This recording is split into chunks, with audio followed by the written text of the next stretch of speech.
Hello everyone. I hope you all are healthy and well, and please stay at your home. In this session, we will see the unit number 3, that is control structure in C. In this chapter, we will see the simple statement, decision making statements, looping statements, nesting of control structures, break and continue statement, and go to statement. Till now we have seen the program that are sequential program. It means the program execution done line by line. But in practical scenario or in real application or in many situation, we required to change the order of execution. The sequential execution will not work. Based on some condition, we have to execute some statement. For example, if the condition is true, then we have to execute some of the statement. If that condition is false, we have to execute other statement. For example, if I want to check based on the marks whether the student is pass or fail, so we have to provide the marks as a condition. If marks is greater than 30, then we can say that the student is pass, else student is fail. So here it is not possible to execute both the statement that student is pass and student is fail. But based on the condition, whether the condition true, we have to execute some statement. If the condition is false, we have to execute other statement. So for that, in C language, we have decision making statement and control statement. So here you just see the diagram where the control statements are divided into three broad categories, that is decision control statement, loop control statement, and case control statement. And even they are divided into two categories, branching statement and looping statement. Branching statement has if statement, switch statement, go to statement, and conditional statement. While in looping we have while loop, do loop, and for loop. So we will understand each of this in this presentation. So let us start with the branching statement. The first very simple but powerful decision making statement, that is if statement. So you just see over here the syntax of if. We have to write if is a keyword, and in round bracket you have to write test expression. Test expression is nothing but the condition that we have to check. We want to check, and based on whether this condition is true or false, we execute some statement. So it is a two-way. Why two-way? Because we have two branches, true and false. So two-way decision statement and is used in conjunction with the expression. It allows the computer to evaluate the expression first and then the statement. So we have two value. You just see over here the entry point. Then we check the test expression. We can move this side if the condition is true and execute some of the statement. And if it is false, we execute other statements. So in if statement, the first category is simple if statement. What to do if condition is true? We are not bothered at right now. What if the condition is false? Right now we only consider what if that condition is true. So if we consider only true part, that is considered as a simple if statement. So the general form of simple if is shown over here. If test expression.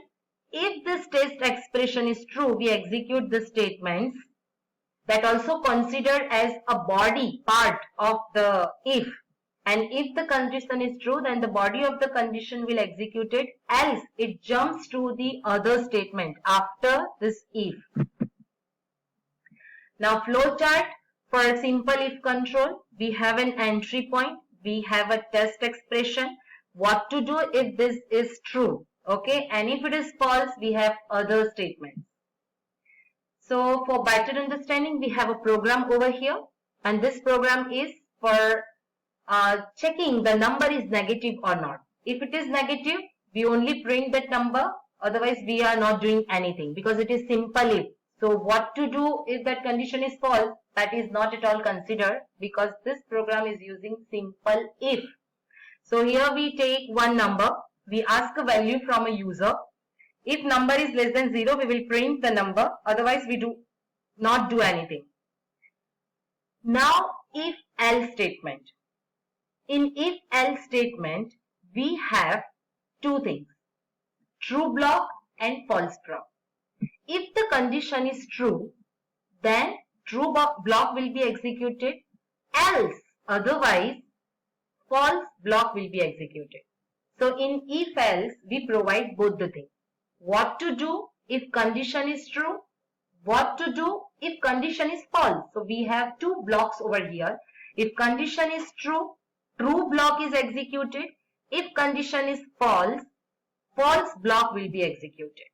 So here is a flowchart for the if else control. We have the entry point over here. We check the condition. If it is true, we execute the true block. If it is false, we execute the false block.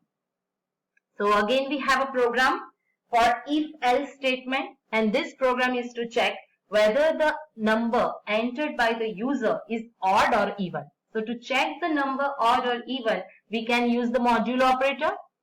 Okay, so first we take a number from a user, we write the printf statement, scanf statement, and then if number is modulo 2 is equal to 0, we can say that the number is even number, else the number is odd number. Now here you need to note it down that we haven't used the curly bracket over here. So the thing is what? In if we have only one statement for execution, we can avoid writing curly bracket. To write curly bracket, there is no issue. Okay? But if we have only one statement in if block, then we can omit to write the curly bracket. If we have more than one statement in if block, then we have to write the curly bracket. Another program for this, program to check the largest number from two number using if else statement. So we take two numbers over here and we check the condition A is greater than B. If A is greater than B, then we print. Okay, it is better to write the code for the same. Okay, so let us write a program over here. Say, right now we take only two things, simple if and if else. So if I want to use a simple if, say take two numbers A and B. Say A is equal to 5 and B is equal to say 10.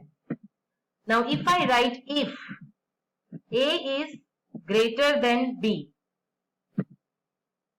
Okay, so take the value A is higher because we put a condition, and as we are doing simple if, we only have to mention what if that condition is true. So here we print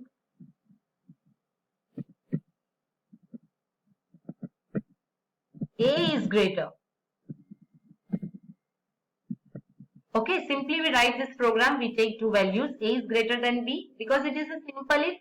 We do not have to mention what to do if condition is false. We just have to mention the statements for what condition is true, what if the condition is true. So we execute this code. So it will print A is greater, you just see over here, A is greater. Now if I want to write else part, so else, again we have to provide what to do in else part. If condition is false, what it will print? Yes, B is greater.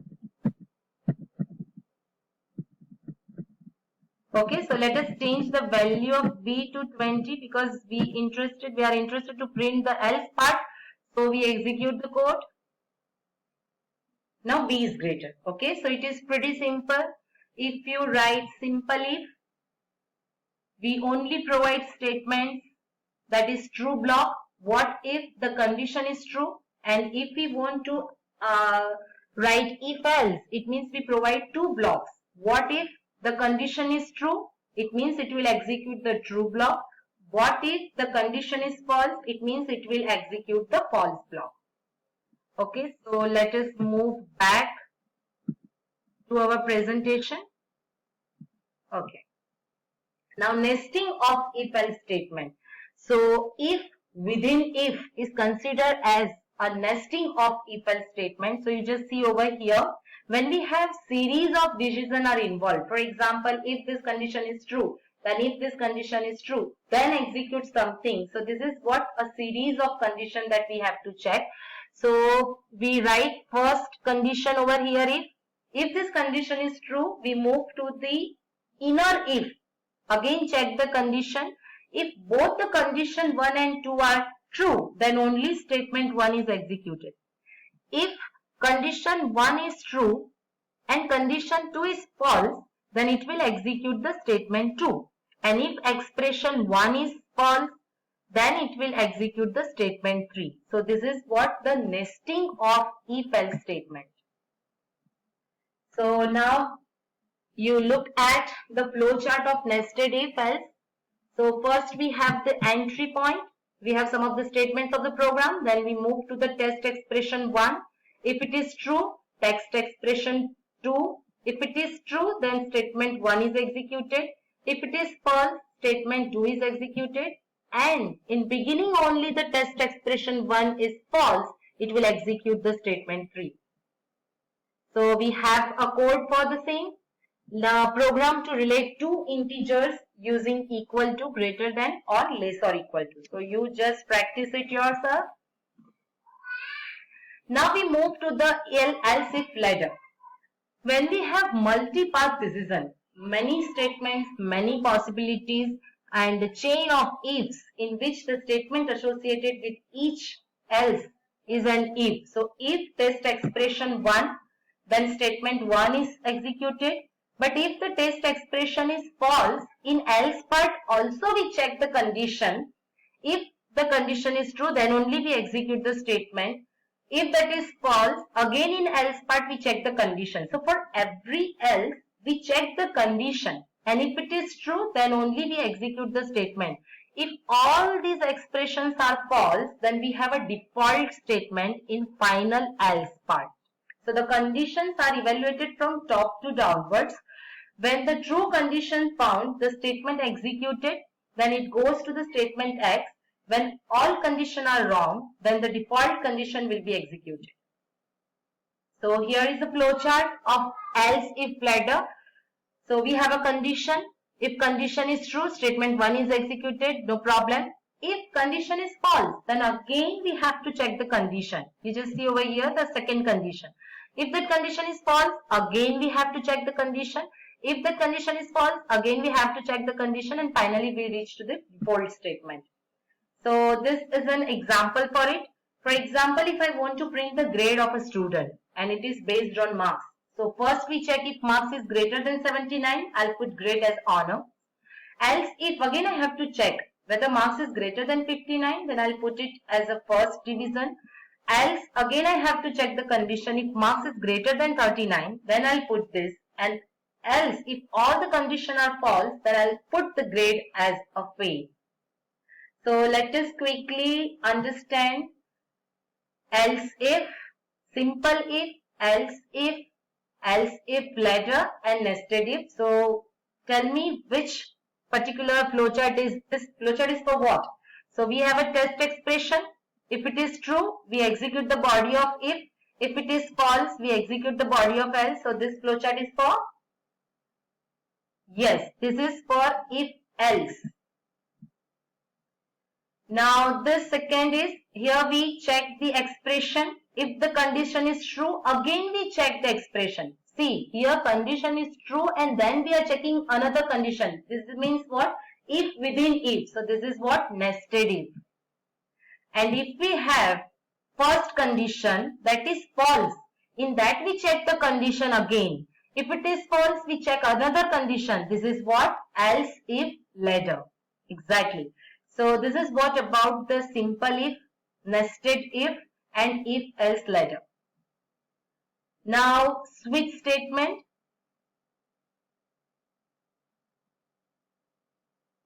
Okay, so the switch statement we will look into the next session. Thank you very much.